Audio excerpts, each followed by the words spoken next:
สวัสดีค่ะวันนี้เนี่ยวอร์มอยู่กับพี่ชายของวอร์มเองนะคะชื่อว่า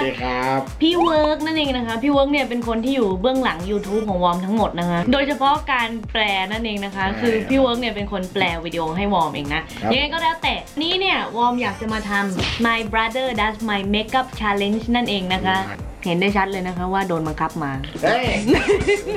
โดนบังคับมาหรือเปล่าไม่นะผมเต็มใจเดี๋ยววอร์มขอเอาเครื่องสำอางเนี่ยออกมาจากถุงให้หมดก่อนนะคะครับผมพี่เวิร์กจะได้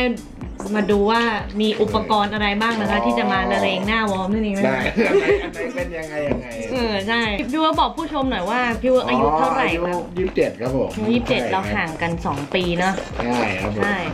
เป็นพี่ชายนั่นเองนะคะก็วอร์มก็จัดเครื่องสำอางทั้งหมดให้พี่เวิร์กแล้วขั้นตอนแรกนะคะก็เราก็ต้องมาลงรองพื้นกันก่อนตอนนี้มันแบบครีมอ๋อใช่แบบไม่เดี๋ยวพักเดี๋ยวพี่เวิร์กแปลวิดีโอเขาพี่เวิร์กน่าจะรู้นี่ว่าต้องมีขั้นตอนอะไรลองพื้นหกหมดเดี๋ยวนั่งด้วยกันแต่ขอแนะหน่อยทำไมถูฟองน้ำไม่ถูหน้าแล้วคุณบอกว่าให้มันได้อ๋อครับผมได้แต่ยังไม่ได้ลงขนตาอ๋อไม่เป็นไรครับลงได้หมดเลยครับพอลงพื้นเนี่ยเราสามารถลงได้หมดเลยครับแม้แต่กระทั่งผมเนี่ยก็ยังลงได้อ๋อได้ผมได้ก่อนนี่กันนะมึงเพิ่มไม่เปลืองว่ะ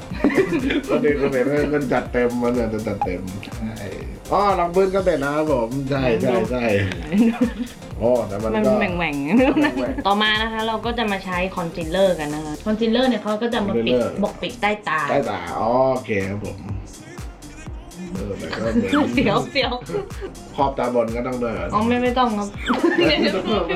เสียวเลยมันได้ไหนเสียวกลัวทิ่มตาบอดไม่ได้เกลี่ยด้วยนี้ครับต้องเกลี่ยด้วยแปรงครับพี่ต้องเลือกแปรงมาเกลี่ยฉันว่าฉันหลับตาดีกว่าใช่เพราะว่าพอเรียนศิลปะมาบ้างต่อมาคอนซีลเลอร์จบไปแล้วนะคะเราก็จะต้องมาเซตทุกอย่างด้วยแป้งใช้อะไรนะใช้ไหนก็ได้ครับตามสะดวกเลยได้พี่ว่าจะใช้ฟองน้ำใช่วนก่อนนะวนก่อนแล้วก็โอเคพี่เวิร์กเนี่ยจบอะไรนะศิลปากรนะผมแต่ว่าก็ไม่ได้แต่จริงๆก็เรียนบอผ่านครูบอกงานไม่ค่อยเรียนเท่าไหร่ได้สาขาอะไรสาขา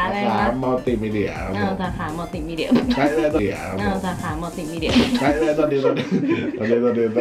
ต้องมีมันคางมันนั่นนะใช่โดนลูกกระเดือกมันเขียนคิ้วต่อมาเราก็จะมาเขียนคิ้วกันนะคะใช้ที่แปรงเป็นหัวตัด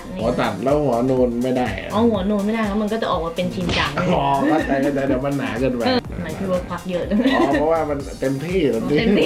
มันจะได้แบบออกเป็นนิ้วเลยนะเพราะว่าไม่ใช่เพราะว่าแป้งก็ลงหนาแป้งลงหนานะคะที่แบบว่าไปออกงานได้เลย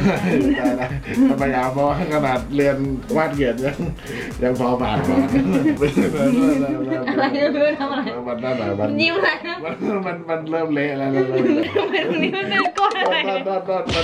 มันหลงเหวงกันเลยแต้มมาเลยตั้งแต่มันนั่นเลยมันเหมือนมีไฟอยู่เลยตรงนี้ได้เหมือนแบบเกียร์หน่อยเกียร์ยังนั้นอันนี้จงใจวะเนี่ยไม่ใช่ฉันพยายามเลยแต่ว่ามันพลาดแล้วมันแต้มแล้วมันยิ่งพลาดเนี่ยโอเคต่อมานะคะเราก็จะมาคอนทัวร์หน้ากันได้คอนทัวร์ไม่ใช่เดี๋ยวพี่ว่า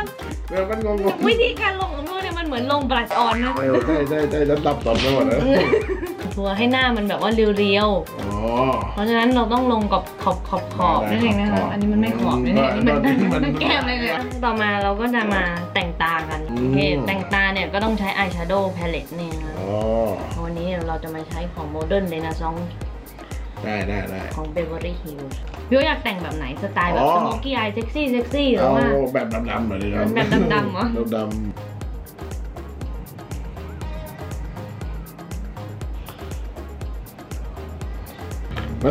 มันดำไปตอนนี้ฉันนึกว่ามันจะไม่ดำมาก ก็ถือว่าเป็นสไตล์แบบอาร์ติส ใช่ แอปสแต็กอะไรเงี้ย แอปสแต็กเลยแบบนั้น ที่เอาโมเดลมาแล้วแบบป้ายสีแบบ ใช่แบบสาดสี แบบสาดสีต่อมานะคะก็อายไลเนอร์คือที่บ้านเนี่ยเราชอบใช้แทนตัวเองว่าฉันกับคุณนะคะ ใช่ใช่ เพราะว่าอะไรนะพี่ว เพราะว่ามันมาเอง โอ้ยเจ็บ ตอน คลิปนี้ฉันจะตาบอดไหม นั่ เนี่ น ย น่ะฉันก็กลัวว่าต้องไปหาแพทย์นะ ไม่กล้าให้ดัดขนตานะเพราะว่าเดี๋ยวอาจจะตาบอดได้ ใช่ใช่ เพราะฉะนั้นเราคงจะข้ามการดัดขนตาไป เคยดัดตอนนั้นมันก็เจ็บๆ แล้วก็ต้อง สี ชมพูแล้วปัดอ่อน โอเคได้เป็นแก้มๆนะ ใช่จะได้แบบว่าเป็นผู้หญิงที่เขินอายเนี่ยนะ ได้ครับผม ทำไมลงแก้มเลยไงไปถึงตาด้วยนะ เนียนลิปสติก เย็บเด็กอ๋อ สีไหนมีให้เลือกเลยครับ อันนี้สีแดง อ๋อเอาสีแดงก่อนดีกว่า สีแดงเลยเหรอ ปากมันเหมือนเป็นเส้นมาร์กเลย อ๋อ ใช่ตัวนี้อ๋อครบแล้วครบ สวยไหม แต่ว่าต้องอ้าปากขอบตรงนี้โอเค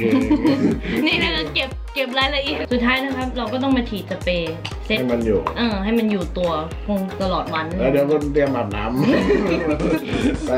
เดี๋ยวเขียนหน่อย โอเคนี่นะ อ๋อ เดี๋ยวมาดูกัน ได้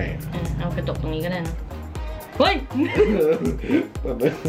มัน โอ้โหนี่กระจายด้วยเนี่ยนะนี่ทำเอฟเฟกต์กระใช่ไหม อ๋ออันนี้มันบ้าน คิดว่าไงคะกับผลงานตัวเอง อ๋อก็เหมือนโจ๊กเกอร์เลยครับโจ๊กเกอร์ใช่แต่ต้องใส่เพิ่มมาเลย